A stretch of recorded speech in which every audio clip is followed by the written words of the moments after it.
If you read the news, you've probably heard that Social Security is going broke. Now, this raises the logical question of why can't the government just print more money to fix this problem? Because they sure seem to find the funding for plenty of other projects.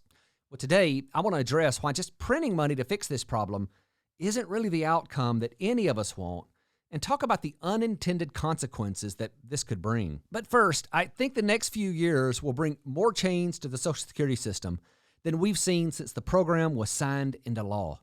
And as these changes start to work through the system, I'll be right here breaking them down. So if you're new here, be sure to subscribe and hit that notification bell. Before we dive in, I want to clear up something here. The headline of Social Security is going broke is not entirely accurate. What's actually going on is that the Social Security Trust Fund is running out. Now, this is the equivalent of the Social Security Administration's savings account.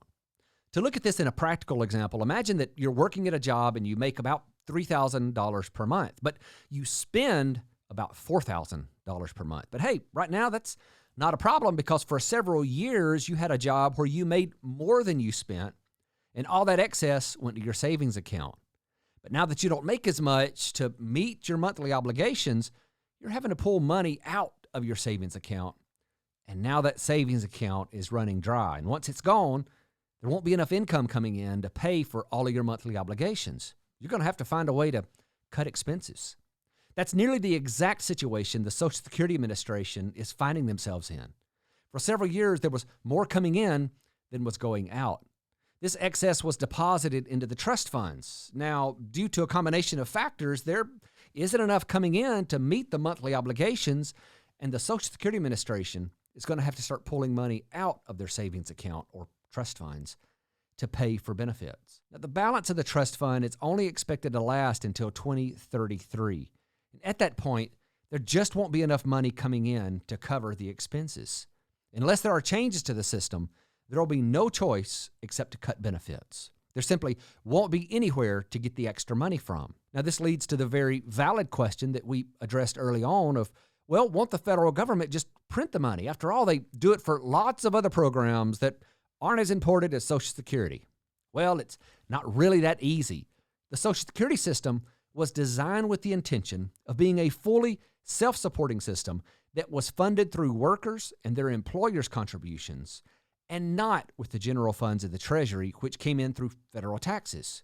It was never intended for the federal government to fund the system, only to administer it. Now, this was very important to President Roosevelt when he signed the Social Security Act into law.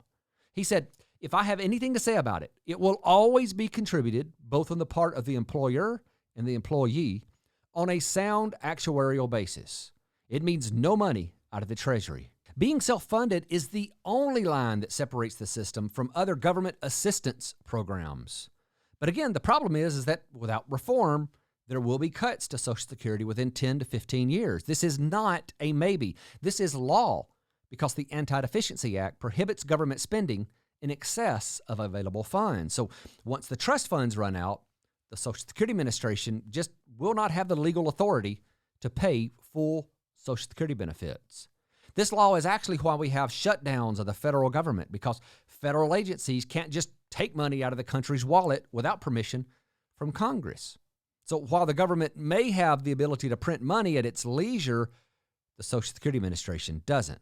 This is why that without reform, there's either going to be an across-the-board cut to benefits, and that's scheduled to happen somewhere around 2033, according to the latest trustees report, or Congress is going to have to bail it out with an infusion of cash from the Treasury. Now, frankly, I don't think the chance of an across-the-board cut to benefits is very high at all unless they wait until they are right up against the deadline and then start playing political games. But I hope that we don't get up against the deadline, because if we do, there's going to be an increased likelihood of Congress bailing out Social Security by printing the money or borrowing it.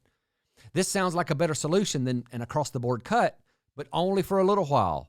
If Congress has to move money from the Treasury to ensure benefits can continue to be paid, the founding principles and foundation of Social Security would instantly go away. Social Security would no longer be a program for the people, funded directly by the people.